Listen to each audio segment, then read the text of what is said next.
Yeah, good morning, everybody.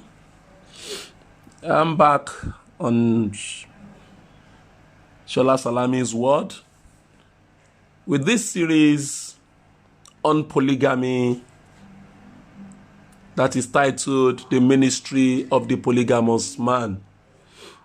I am your host, Dr. Adeolu Olushodo.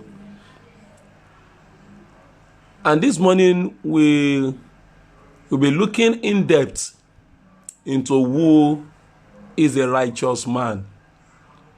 In our introductory episode, I told us that the most important requirement for a polygamous home, for polygamy to thrive well, is a righteous man. There must be a righteous man for polygamy to bring forth the positive that is in it. And so today we'll be looking at who is a righteous man. Let me first disabuse our mind that being righteous is not about being religious.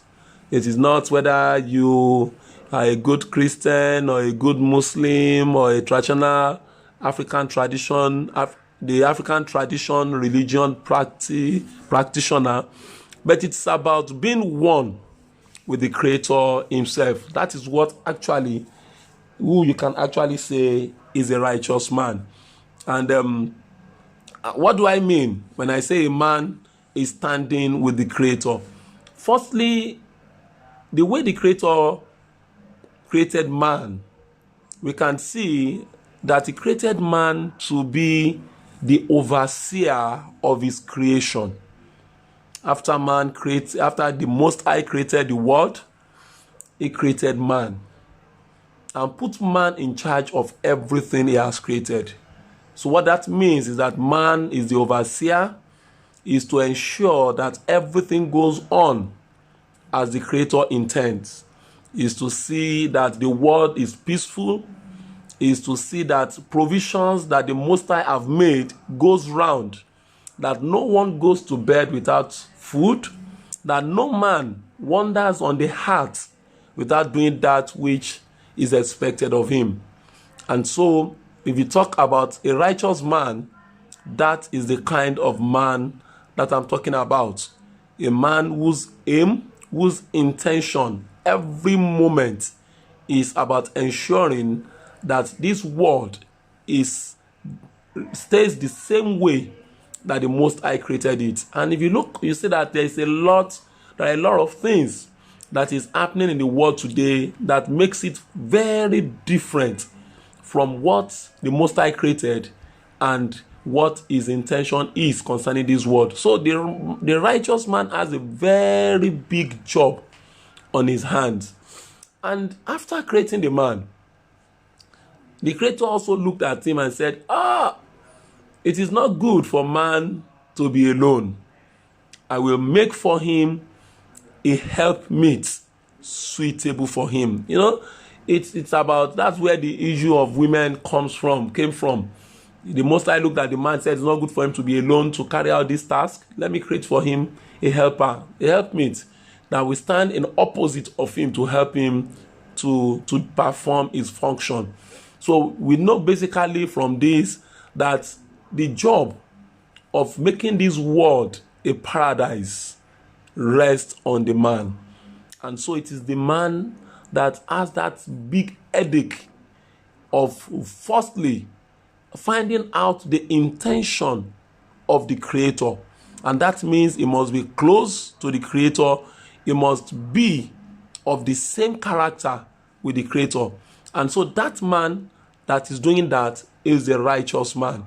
A man who has found out the mindset, the mind of God, and is working, is doing all he can to ensure that creation retains its favor, the creation retains its significance, creation retains everything that the Most High has put into it. So you find a man that is his task.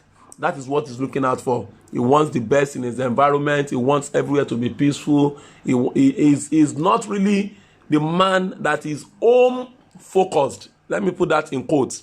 It's not just about all his focus is about doing things within his home, but his focus is outside to ensure that things on the outside are very good. That is the righteous man. That is the kind of father that we need in society. Those are the men we need in society. And that is why the woman that is the helper, what she does is to really keep the home front going. To keep the home front going. That is why that is the difference between the man and the woman. The man it's focused on the outside to ensure that everything on the outside is going on well. Then the woman is focused on ensuring that everything at the home front is going on well. So that is the man that is the righteous man is that man that is God-centered, that wants everything the Most High created to remain the way it is.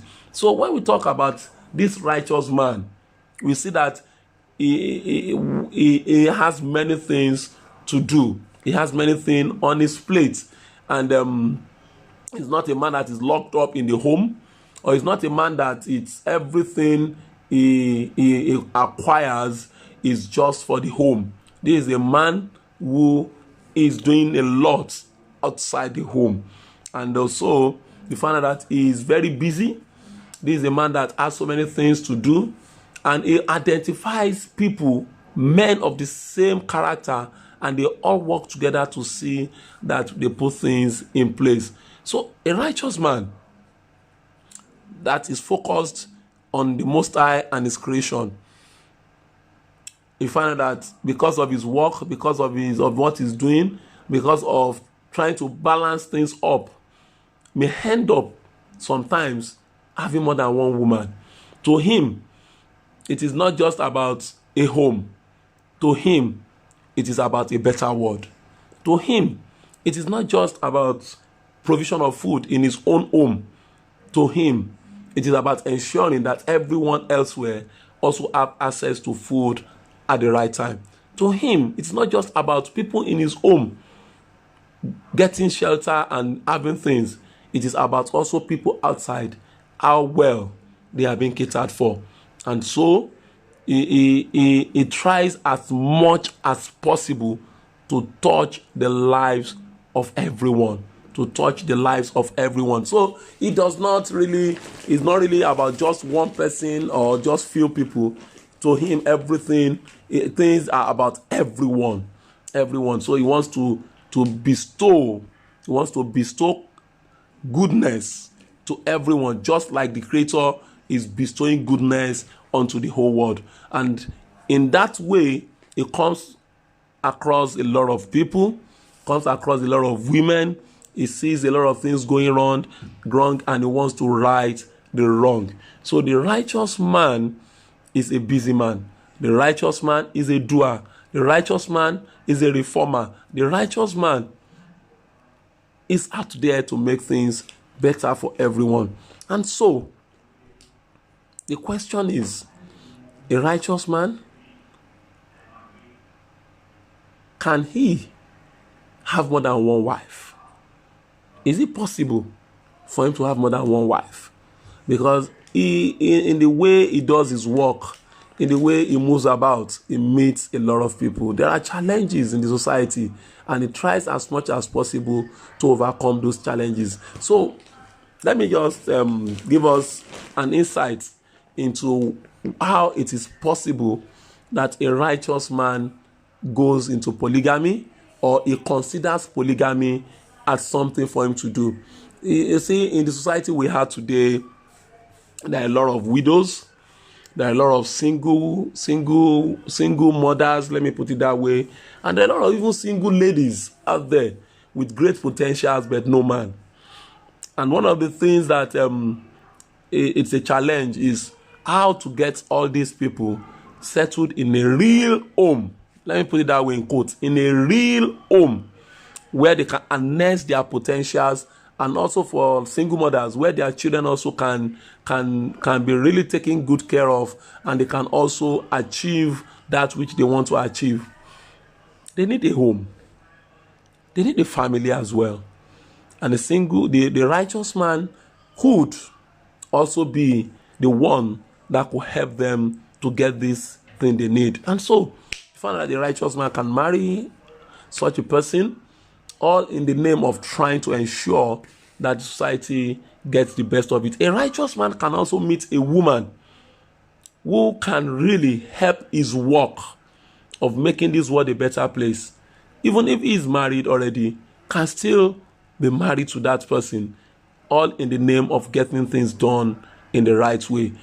So he is not just thinking about himself. A righteous man is not thinking about himself alone. A righteous man also thinks about others, and he provides opportunities for people to get the best, and also create environment for him also to deliver the best he can. So today we see that things are not that way in this society now. Things are not that way, but a righteous man thinks of all.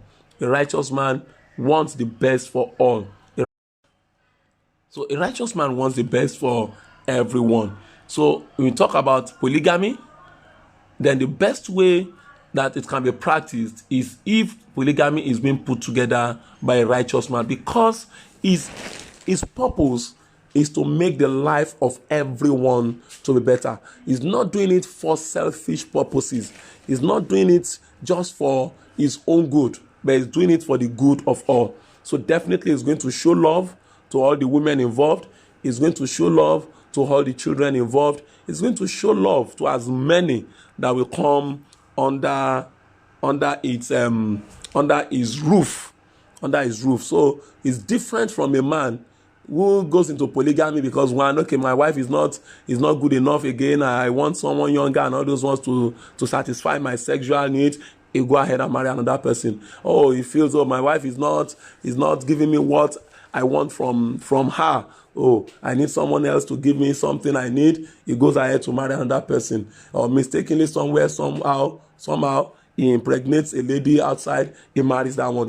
The reason why he's marrying all these ones is just for himself. And because it is for himself, he is bound to create a lot of enmity within the family, because he is going to be doing things in a way that one person will feel cheated, another person will feel cheated, and the fight will come up. But once it's about a righteous man does it all to give unto his wives and his children. It's not about him, it is about them. And that is why I said that a polygamous home, the first requirement is a righteous man. A righteous man will give to all. A righteous man is not taking from anyone. A righteous man is not using and dumping. A righteous man is giving himself. He's going to give as much as he can to everyone so that his home can be an example of a perfect world. So I think I will stop here. But like I said, if you're not righteous, polygamy is not for you. But if you're a righteous man, then definitely polygamy will be good for you. So thank you, everyone. I will look out for your comments, your questions, and I will try as much as possible to answer them. I still remain Dr. Adeolu Olushodo. I'm your friend and the host on the ministry of a polygamous man. Till I come again next Saturday, have a blessed day.